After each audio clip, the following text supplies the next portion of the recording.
Kapok, kapok, kapok. Berani korupsi pasti jadi gembel.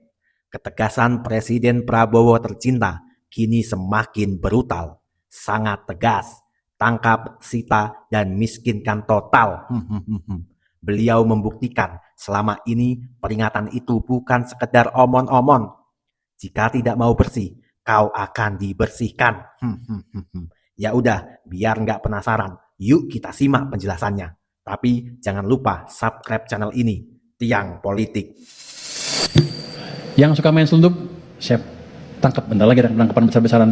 Saya nggak peduli di belakangnya siapa. Menyampaikan, seluruh aparat, seluruh institusi, bersihkan dirimu sebelum kau dibersihkan. Kalian sadar gak, kenapa koruptor di Indonesia kalau ketangkap itu mukanya selalu senyum dan dada-dada ke kamera? Karena mereka tahu, di penjara beberapa tahun itu cuma numpang tidur siang di kamar ber-AC, sementara anak istrinya di rumah tetap bisa foya-foya pakai uang hasil curian. Tapi pertanyaannya, gimana kalau mulai besok, bukan cuma si bapak yang di penjara, tapi rumah mewah, mobil sport, sampai tas Hermes istrinya diseret keluar dan disita negara, sampai mereka jatuh miskin 7 turunan? Apakah kalian percaya hukum kita berani sebrutal itu, atau ini cuma gimik politik baru? Kita bongkar. Tapi sebelum kita bedah satu persatu daftar aset para mafia yang bikin elus dada ini, saya minta kalian luangkan waktu 3 detik saja. Klik tombol like dan subscribe channel ini sekarang juga. Kenapa? Karena setiap klik dari kalian adalah satu tamparan keras bagi para koruptor bahwa rakyat tidak sedang tidur. Bagikan juga video ini ke grup WA keluarga, teman kerja, atau tetangga kalian. Kita viralkan gerakan ini. Kita bangun persatuan rakyat kecil untuk ikut mengawasi kembalinya uang kita. Dan khusus hari ini, saya ingin tahu seberapa luas barisan perlawanan kita. Coba tulis di kolom komentar sekarang, dari daerah mana kalian menonton video ini? Biar para pejabat korup itu gemetar melihat bahwa dari Sabang sampai Merauke, rakyat sudah bersatu dan siap mengawal uang mereka diperas sampai tuntas. Simak video ini sampai detik terakhir, jangan dilewati 1 detik pun, karena setelah ini, kita masuk ke pembahasan pertama yang bakal bikin darah kalian mendidih. Kita bongkar. Saya tidak ada pilihan lain selain memimpin upaya pemberantasan korupsi dan penyelewengan di semua lembaga eksekutif dan pemerintah.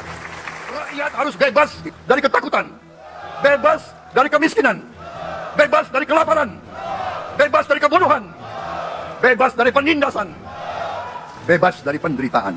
Cita-cita kita adalah melihat wong cilik iso gemuyu. Satu unit mobil sport atau rumah megah di kawasan elit itu nilainya setara dengan anggaran pembangunan puluhan sekolah dasar di pelosok daerah yang atapnya bocor setiap kali hujan. Tapi selama puluhan tahun ini, kita sebagai rakyat seperti dipaksa menonton drama komedi yang sama berulang-ulang. Drama di mana seorang pejabat tertangkap tangan memakai rompi oranye, tapi wajahnya masih bisa tersenyum lebar sambil melambaikan tangan ke kamera seolah-olah sedang memenangkan penghargaan, bukan sedang merampok uang susu anak-anak kita. Mengapa mereka bisa seberani itu? Jawabannya sederhana, karena mereka tahu bahwa hukuman penjara di Indonesia seringkali tidak membuat mereka miskin.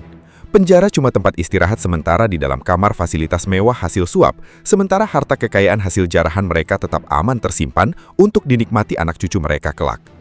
Namun, angin perubahan mulai berembus kencang. Ketegasan pemerintah saat ini bersama analisis intelijen keuangan yang tajam tidak lagi menggunakan cara lama yang kuno. Aturan main yang sekarang berjalan jauh lebih brutal bagi para mafia. Tangkap, sita, dan miskinkan sampai ke akar-akarnya. Fokus utama penegakan hukum kini bergeser dari sekedar mengurung badan pelaku menjadi mengejar dan mengambil kembali setiap rupiah yang dicuri dari dompet rakyat. Cara paling menyakitkan untuk menghukum seorang koruptor bukanlah dengan memenjarakannya, melainkan dengan mengambil mainan mewah mereka, menyita kesombongan mereka, dan memaksa mereka melihat semua harta tersebut berpindah tangan kembali ke negara. Kita tidak sedang berbicara tentang penyitaan motor bebek atau mobil kreditan warga yang menunggak cicilan. Kita sedang membedah pembongkaran mega skandal yang nilainya bisa dipakai untuk membiayai 1 provinsi penuh selama setahun. Tengok saja bagaimana garasi para cukong dan pejabat korup digeledah tanpa permisi. Mobil-mobil sekelas Rolls-Royce Phantom yang harganya menembus puluhan miliar rupiah, jet pribadi, hingga supercar mewah sekelas Ferrari dan McLaren yang biasanya cuma nampang di sirkuit balap, kini diseret keluar dengan kawalan ketat pihak kepolisian dan dipasangi garis pengaman berwarna darah-darah. Satuan harga aset yang disita ini sudah tidak menggunakan kata juta lagi, melainkan miliaran dan triliunan, sebuah angka yang saking banyaknya akan membuat kalkulator di handphone kita langsung error saat mencoba menghitungnya. Tidak berhenti pada kendaraan yang bisa berjalan, radar pemerintah juga menyasar aset yang tidak bisa bergerak tetapi nilainya naik gila-gilaan setiap tahun, yaitu tanah dan bangunan. Rumah-rumah mewah bergaya Eropa klasik yang berdiri angkuh di kawasan elit Jakarta, Tangerang hingga pulau-pulau pribadi di luar Jawa langsung disegel. Rumah-rumah megah yang harga per meter tanahnya saja setara dengan gaji buruh pabrik selama 5 tahun itu kini resmi dirampas. Inilah bukti nyata bahwa era potong generasi kemakmuran hasil korupsi telah mulai. Pemerintah membuktikan bahwa uang rakyat tidak akan lenyap begitu saja di telan bumi, dan setiap kesombongan yang dibangun di atas penderitaan rakyat kecil pasti akan runtuh. Hahaha, di bawah komando Presiden Prabowo tercinta, koruptor sekarang nggak bisa tidur nyenyak lagi. Dulu kalau ketangkep masih bisa senyum dada-dada di kamera. Tapi sekarang siap-siap nangis karena dimiskinkan sampai melarat. Jadi gembel lo. Ya udah teman-teman, yuk kita simak lagi. Para koruptor dan mafia di luar sana mungkin berpikir mereka sudah sangat cerdas. Mereka tahu kalau menyimpan uang tunai sebesar ratusan miliar atau triliunan rupiah di dalam rumah adalah tindakan yang sangat berisiko. Kecuali beberapa oknum pejabat tebal muka yang berangkas rahasianya di balik dinding rumah akhirnya jebol juga oleh aparat. Sebagian besar dari mereka menggunakan taktik yang jauh lebih licik dan berlapis-lapis untuk menyembunyikan uang haram tersebut. Taktik ini biasa disebut dengan pencucian uang. Uang hasil memanipulasi anggaran fiktif, suap perizinan hutan, atau korupsi komoditas alam tidak didiamkan begitu saja di dalam rekening bank lokal. Uang itu diubah menjadi mata uang asing, lalu ditransfer berputar-putar melewati selat dan samudra ke berbagai negara yang terkenal aman untuk menyembunyikan uang panas, seperti Singapura hingga negara surga pajak di kepulauan terpencil yang jauh di sana. Di luar negeri, identitas asli para koruptor ini sengaja disembunyikan di balik perusahaan-perusahaan bayangan atau perusahaan cangkang. Mereka membayar pengacara mahal di luar negeri untuk mendirikan perusahaan yang sebenarnya tidak punya kantor, tidak punya karyawan, dan tidak punya produk apa-apa, melainkan cuma sebuah nama di atas kertas yang fungsinya hanya untuk menampung uang curian. Lebih gilanya lagi, untuk menghindari radar hukum di Indonesia, mereka sering meminjam identitas orang lain yang sama sekali tidak tahu apa-apa untuk dicatat sebagai pemilik sah perusahaan tersebut. Bayangkan, ada kasus di mana seorang sopir truk di pelosok daerah atau seorang asisten rumah tangga tiba-tiba tercatat dalam dokumen resmi sebagai pemilik saham mayoritas dari sebuah perusahaan investasi bernilai triliunan rupiah di luar negeri. Ini adalah sebuah lawakan yang sangat tidak lucu dan menghina akal sehat kita sebagai rakyat yang mencari uang halal. Mereka pikir dengan menyeberangkan uang itu melewati batas negara, pemerintah kita akan angkat tangan, menyerah, lalu membiarkan uang itu menguap begitu saja. Tapi mereka lupa bahwa zaman sudah berubah. Intelijen keuangan kita sekarang mengaktifkan mode pelacakan tingkat tinggi. Melalui sistem pertukaran informasi keuangan internasional yang otomatis, radar pemerintah bisa mendeteksi setiap aliran dana mencurigakan yang berasal dari Indonesia. Mau disembunyikan di dalam bank paling rahasia di Swiss sekalipun, begitu ada transaksi yang tidak wajar dari akun yang profilnya mencurigakan, radar digital tersebut akan langsung berbunyi dan melacak koordinatnya sampai ketemu. Ketegasan di panggung diplomasi internasional juga memegang peran yang sangat kunci. Pemimpin kita sekarang datang ke pertemuan global, bukan cuma untuk sekadar formalitas foto-foto, atau berbasa-basi di depan meja makan mewah. Pesan yang dibawa sangat tegas dan menusuk. Kembalikan uang rakyat kami atau hubungan kerja sama ekonomi kita selesai. Gertakan ini membuat negara-negara tetangga yang selama ini menjadi tempat parkir nyaman bagi uang panas para koruptor mulai berpikir dua kali. Mereka tidak mau mengorbankan hubungan dagang yang bernilai strategis, hanya demi melindungi segelintir buronan yang sedang ketakutan. Hasilnya sangat nyata. Rekening-rekening gendut di bank asing yang menampung dana hasil kejahatan sistemik kini resmi dibekukan atas permintaan pemerintah Indonesia. Jumlahnya tidak main-main, mencapai puluhan juta dolar. Tidak hanya itu, aset berupa apartemen penthouse mewah di kawasan supermahal seperti Orchard Road Singapura, hingga properti tepi pantai di Australia yang dibeli menggunakan uang hasil keringat rakyat Indonesia, kini sedang dalam proses hukum untuk disita dan dilelang habis demi mengembalikan kerugian negara. Namun, ketika pemerintah sedang berdarah-darah mengejar aset sampai ke lubang semut di ujung dunia, pemandangan kontras justru terlihat di dalam negeri, tepatnya di gedung parlemen kita yang megah. Di saat rakyat bersorak melihat aset mafia disita, Para oknum di dalam gedung DPR justru terlihat lesu dan mendadak amnesia jika diajak bicara soal pengesahan undang-undang perampasan aset. Aturan yang sangat ditakuti koruptor ini sudah bertahun-tahun dibiarkan berdebu di dalam laci meja kerja mereka. Mereka sengaja mengulur-ulur waktu dan berdebat muter-muter tanpa ujung yang jelas. Alasan yang mereka pakai pun sangat menggelikan dan bikin mual. Ada oknum yang bilang bahwa istilah kata perampasan itu terlalu kasar. Tidak sesuai dengan budaya ketimuran kita yang penuh dengan kesantunan dan keramahan. Pertanyaannya, sejak kapan kita harus bersikap sopan kepada rampok yang sudah membuat anak-anak di pelosok negeri busung lapar karena anggarannya ditilap? Sejak kapan kita harus menghormati hak milik seorang parasit yang membangun menara kekayaannya di atas penderitaan jutaan buruh dan petani yang upahnya pas-pasan? Kesantunan itu hanya berlaku untuk sesama warga negara yang jujur, yang taat membayar pajak, bukan untuk para pencuri yang menggerogoti tiang-tiang rumah bangsa ini dari dalam. Ketakutan mereka yang berlebihan terhadap undang-undang ini justru menjadi konfirmasi visual paling nyata bagi kita semua, bahwa ada sesuatu yang tidak beres di balik laporan kekayaan yang mereka pajang rapi di atas kertas. Lalu, jika semua aset mewah itu sudah resmi disita, diketuk palu oleh hakim, dan sah menjadi milik negara, mau diapakan harta triliunan itu selanjutnya? Apakah mau dibiarkan terlantar begitu saja di dalam gudang sampai berlumut, karatan, dan hancur termakan waktu, lalu ujung-ujungnya dilelang dengan harga murah kepada kroni-kroni baru? Oh, tentu tidak boleh. Kalau sampai itu terjadi, namanya kita keluar dari mulut buaya justru masuk ke dalam mulut komodo. Harta hasil rampokan dari rakyat harus dikembalikan seutuhnya untuk kemakmuran rakyat dengan cara yang transparan, radikal, dan langsung menyentuh perut serta kulit rakyat kecil. Mari kita gunakan imajinasi kita yang paling konkret untuk melihat bagaimana skenario balas dendam visual yang paling elegan ini berjalan di lapangan. Mobil-mobil sport mewah sekelas Porsche, Ferrari, hingga Rolls-Royce milik para mafia yang kemarin disita, tidak boleh ditelantarkan atau dipakai oleh para birokrat untuk pamer sebagai mobil dinas baru mereka. Mobil-mobil itu harus dilelang secara terbuka di depan publik, tanpa ada permainan di bawah meja.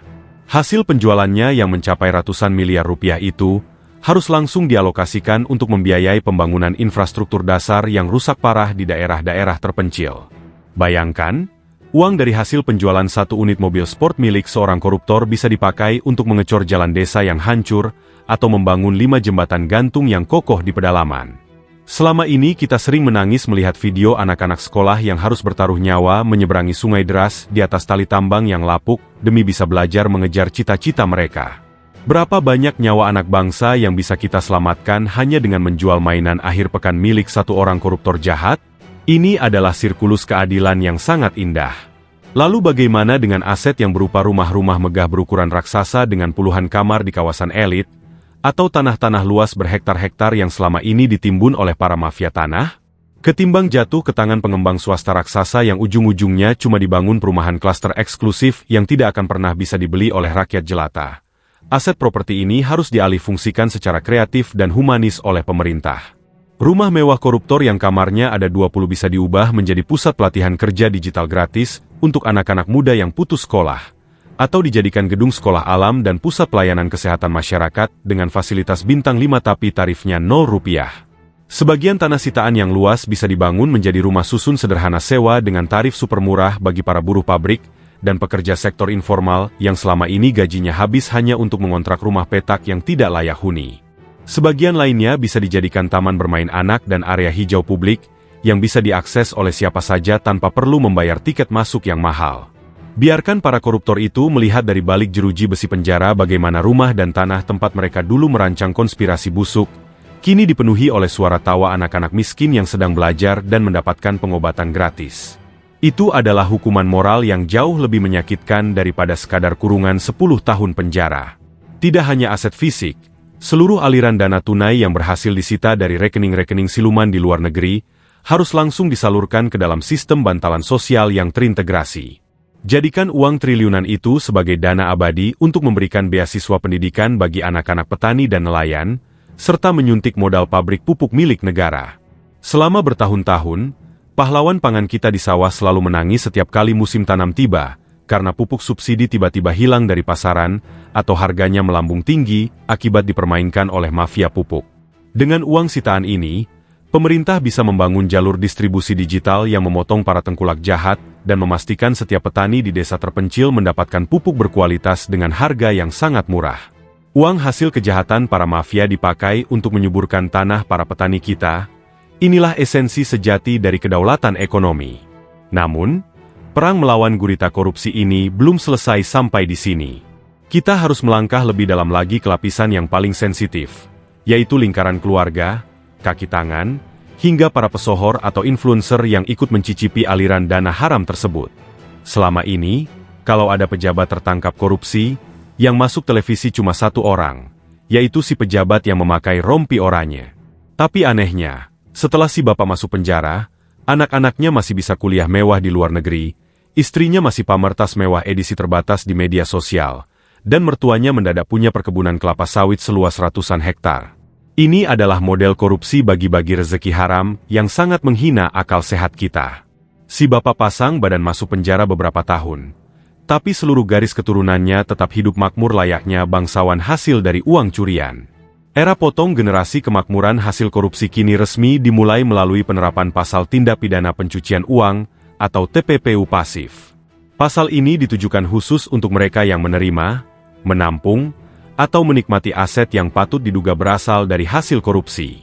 Jadi, alasan klasik seperti, saya tidak tahu kalau uang bulanan 500 juta ini hasil korupsi, saya pikir ini hasil bisnis sampingan suami saya, sudah tidak berlaku lagi.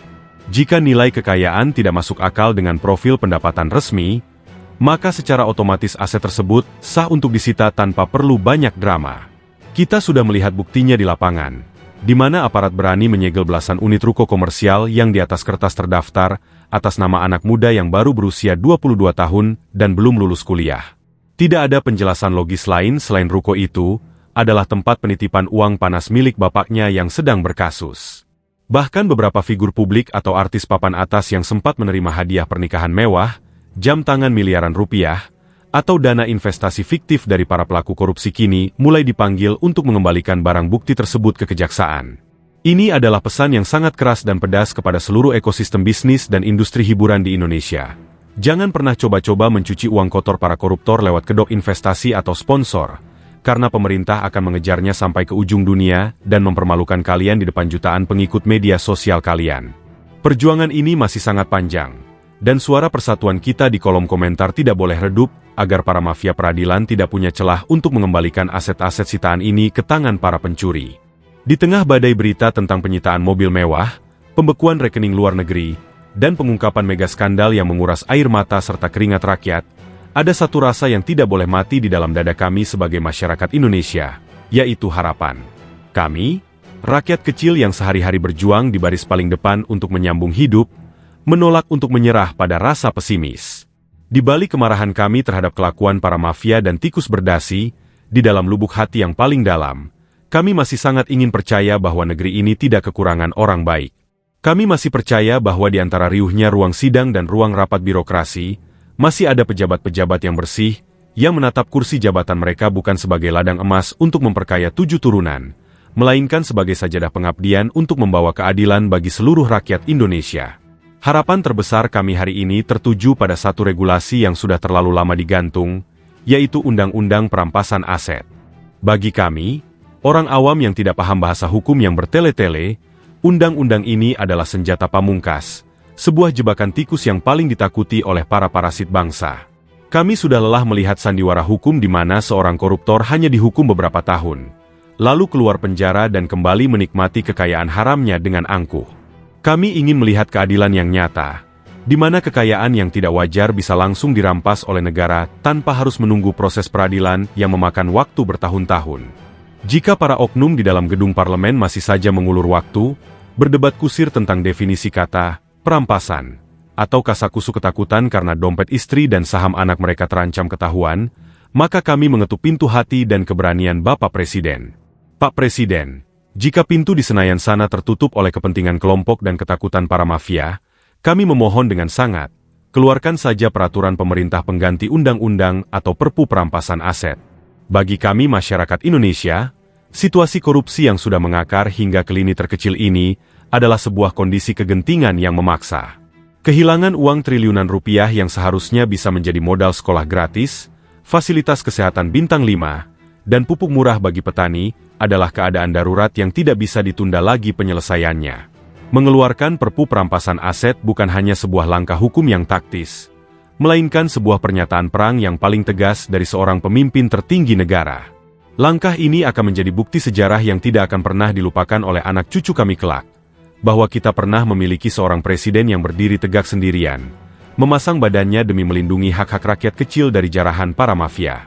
Kepada para pejabat yang hingga hari ini masih memegang teguh sumpah jabatannya di bawah kitab suci, kalian yang menolak disuap meskipun dihimpit tekanan, kalian yang tetap hidup sederhana di tengah lingkaran kemewahan rekan sejawat, terimalah rasa hormat dan pujian tertinggi dari kami, seluruh masyarakat Indonesia. Kalian adalah pahlawan tanpa tanda jasa di era modern yang sesungguhnya. Berada di dalam sistem yang korup dan tetap mempertahankan tangan yang bersih adalah sebuah perjuangan yang jauh lebih berat daripada ikut berperang di medan laga. Keberadaan kalian di dalam jajaran pemerintahan adalah lentera di tengah kegelapan, yang membuat kami para buruh, petani, nelayan, dan pedagang kecil di pasar tetap memiliki alasan untuk tersenyum dan berkata kepada anak-anak kami, "Lihatlah, orang jujur masih bisa menjadi pemimpin di negeri ini." Doa kami yang paling tulus, yang kami panjatkan di setiap sujud dan helaan napas kami, selalu menyertai langkah kalian para pejabat bersih. Semoga Allah Subhanahu wa Ta'ala, Tuhan yang Maha Esa, selalu memberikan kesehatan yang paripurna kepada Bapak Presiden dan seluruh jajaran pejabat yang lurus hatinya. Semoga visi kalian dikuatkan, pikiran kalian dijernihkan, dan hati kalian dilapangkan dalam menghadapi gelombang perlawanan balik dari para koruptor yang pasti akan menggunakan segala cara untuk menjatuhkan kalian. Kami berdoa agar kalian selalu berada di dalam perlindungannya, dijauhkan dari fitnah, dan diberikan keberanian yang tidak pernah surut. Ingatlah, ketika kalian merasa lelah atau kesepian dalam berjuang, ada doa dari ratusan juta rakyat Indonesia yang membentengi setiap langkah kaki kalian. Sebagai opini bersama dari kami masyarakat Indonesia, kami ingin menegaskan satu hal, kami tidak akan pernah membiarkan kalian berjuang sendirian. Gerakan melawan korupsi ini bukan lagi sekadar tugas KPK, kepolisian, atau kejaksaan, melainkan sudah menjadi gerakan semesta milik seluruh rakyat Indonesia.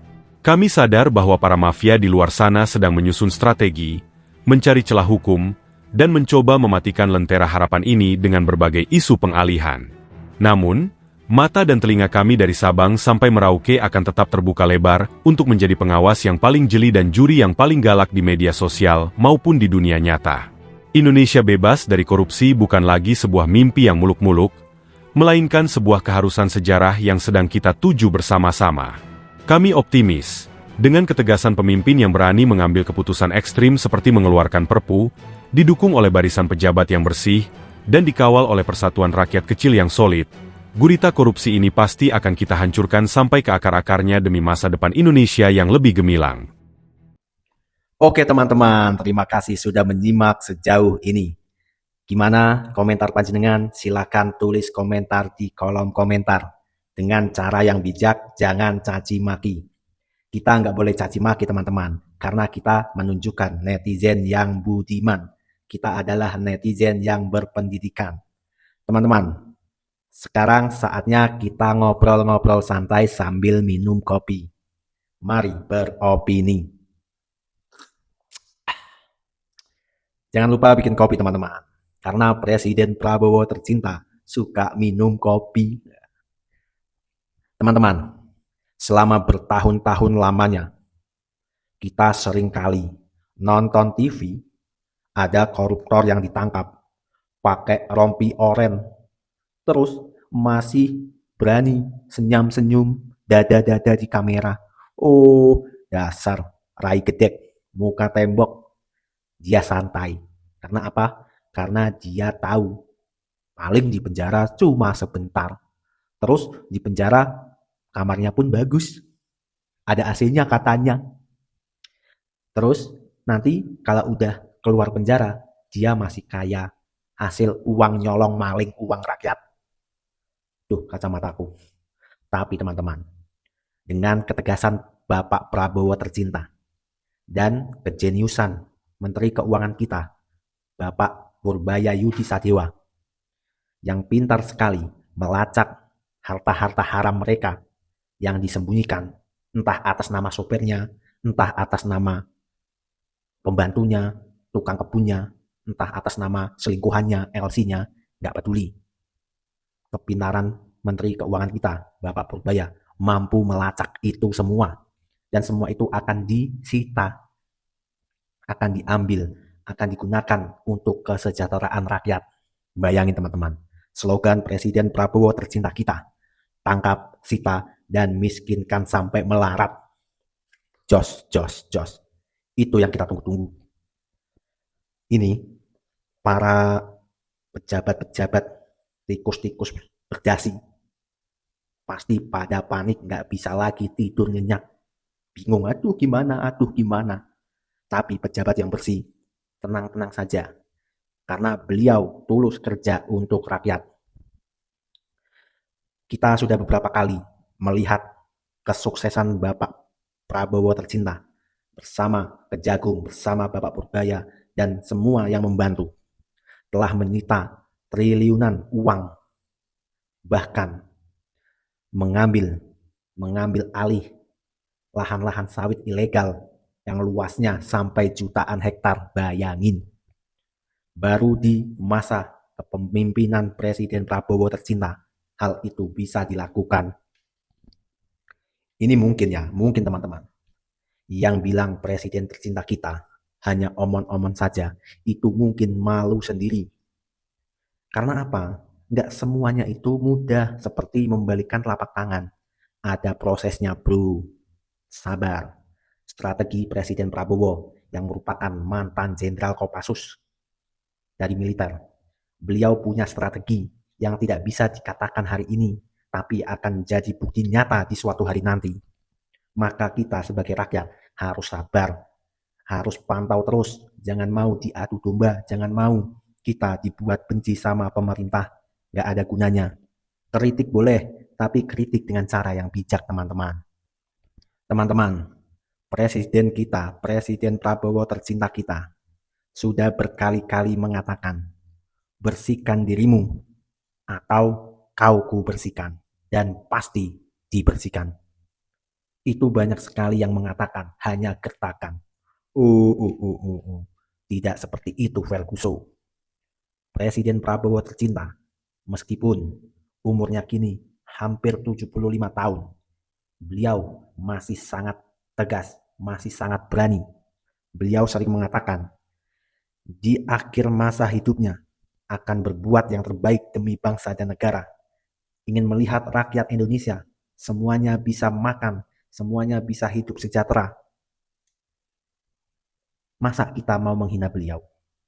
Beliau sudah tulus kerja untuk kita, teman-teman. Ada yang pro, ada yang kontra, itu hal wajar. Setiap pemimpin pasti ada kelebihan, pasti ada kelemahan. Saya sangat mengagumi Presiden Jokowi. Saya juga sangat mengagumi Presiden SBY, dan seterusnya. Saya juga sangat mengagumi Presiden Prabowo tercinta. Tapi kita juga tidak boleh menutup mata kalau beliau juga memiliki kekurangan. Mungkin cara penyampaian beliau yang kurang sip. Ya mungkin karena beliau dari militer tidak jago memainkan narasi. Tapi terlihat dan sangat terlihat beliau sangat tulus bekerja untuk Indonesia, untuk rakyat. Teman-teman, bayangin aja. Walaupun presiden itu adalah panglima tertinggi di negara ini, tapi beliau juga harus didukung oleh banyak elemen. Buktinya, dari zaman Bapak Jokowi, beliau sudah mencoba mendesak untuk mendesak DPR agar mengesahkan, agar merancang RUU perampasan aset. Namun tidak gol. Sekarang presiden kita, Bapak Prabowo tercinta, juga sedang mengusahakan itu. Tapi kalau belum bisa gol juga, ada kemungkinan beliau akan mengeluarkan Perpu. Ini sekarang karena Presiden Prabowo tercinta dan Menteri Purbaya bersama Kejagung dan semua elemen di bawahnya sedang mengejar para koruptor. Jadi jangan aneh kalau banyak serangan dan fitnah yang menyerang beliau. Pasti para koruptor itu nggak mau asetnya disita, dimiskinkan, jalan cari uang haramnya ditutup. Pasti nggak mau. Mereka akan memikirkan beribu cara untuk menggagalkan Presiden Prabowo tercinta. Karena beliau tegas untuk menghapus korupsi dari bumi Indonesia. Sekarang bayangin teman-teman, beberapa hari ini hujatan di mana-mana di media sosial selalu mengolok-olok presiden tercinta kita. Saya pun juga agak kecewa dengan beberapa hal, tapi itu bukan menjadi alasan kita mengolok-olok presiden tercinta kita. Mau bagaimanapun, beliau adalah seorang pemimpin yang dipilih langsung oleh rakyat Indonesia. Beliau sedang berusaha. Beliau sedang menenangkan rakyatnya. Beliau sedang mencoba menjadikan negara ini negara yang berdaulat, bukan jongos asing. Pasti antek-antek asing akan nyinyir. Siapa antek asing itu? Ya nggak tahu. Mungkin ada, saya juga nggak tahu. Saya juga nggak ada kepentingan politik apapun teman-teman. Saya itu bukan buzzer pemerintah. Saya hanya rakyat kecil, warga sipil biasa yang bersuara, yang mengajak para penonton, para netizen bersatu menjadi penonton yang bijak, tidak caci maki. Para penonton, misalnya beda pemikiran sama saya, tidak masalah. Itu tidak membuat kita menjadi pecah. Jika penonton ada yang tidak sependapat sama saya, itu juga bagus. Karena itu akan menjadikan suatu diskusi, bukan debat kusir. Sekarang, Presiden Prabowo berjanji berkali-kali akan menghilangkan korupsi dari bumi Indonesia. Bayangin teman-teman, andaikan itu bisa terjadi. Sekarang teman-teman, Presiden Prabowo, kalau dari berita nih ya, berhasil mengambil alih lahan sawit sebesar kurang lebih itu 5 juta hektar. Itu kalau nggak salah, sama luas Jakarta lebih luas itu, teman-teman. Mungkin sama Pulau Bali itu lebih luas itu. Nanti coba dicek di Google. Bayangin, ada tanah milik negara yang digunakan oleh oknum-oknum. Mungkin orang-orang itu nggak bayar pajak, tapi kekayaannya dia rasakan sendiri. Lalu uangnya disimpan di luar negeri, pakai dolar. Makanya Indonesia tambah sulit. Andaikan uang-uang itu bisa direbut oleh negara dan diberikan oleh rakyat, pasti akan ada ribuan kilometer jalan di pelosok-pelosok desa yang akan dibangun. Akan ada jembatan-jembatan yang diperbaiki. Soalnya ada teman-teman, anak-anak kita di pelosok yang harus bertaruh nyawa demi berangkat sekolah. Pakai tali dia nyebrang sungai karena jembatannya rusak. Terus pasti akan dibangun puskesmas-puskesmas yang memiliki fasilitas canggih. Di pelosok-pelosok negeri kita, di perbatasan, tidak akan ada lagi yang namanya kekurangan air bersih. Nggak ada lagi namanya ketimpangan sosial. Oleh karena itu, marilah kita bersatu teman-teman. Jangan mau diadu domba. Kita telah belajar, negeri kita ini telah belajar dari sejarah. Bangsa Indonesia, Nusantara, bisa dijajah oleh bangsa asing sampai ratusan tahun. Karena kita diadu domba. Rakyat Indonesia, andaikan tidak diadu domba, saya yakin VOC tidak akan bisa menguasai negeri ini. Asing-asing itu tidak akan bisa mengalahkan Mataram, mengalahkan kerajaan-kerajaan besar di Indonesia, di Nusantara. Itulah kelemahan kita, teman-teman. Ketika ada isu, ada blunder sedikit, itu digoreng. Lalu terpecahlah kita. Ada yang membela, ada yang mencaci, ada yang Sudahlah. Kita harus dewasa. Ini bukan demi kita, tapi demi anak cucu kita. Jangan sampai Indonesia, sesuai dengan ramalan para pengamat luar yang mengatakan 2030 Indonesia sudah tidak ada. Maksudnya tidak ada itu bukan Indonesianya bubar, bukan teman-teman. Tapi kita menjadi pelayan, kita menjadi budak di negeri kita sendiri. Bayangin teman-teman, negara sekaya Indonesia, apapun dimiliki, lautnya kaya, hutannya kaya, budayanya kaya, apapun kita punya, itu semua bisa menjadi daya tarik bagi bangsa lain. Kita harus fokus menjaga negeri ini. Jangan sampai kita mau dijadikan budak di negeri sendiri. Terima kasih teman-teman. Mungkin sampai di sini dulu. Apabila ada kata-kata yang salah, saya mohon maaf 1000 maaf. Saya juga sedikit lagi sakit gigi teman-teman. Sedikit curhat. Terima kasih. Sampai bertemu di video selanjutnya. Jangan lupa subscribe channel ini, Tiang Politik. Karena channel ini saya buat untuk tempat kita rakyat kecil biasa, warga sipil biasa bersuara. Sampai bertemu di video selanjutnya. Merdeka!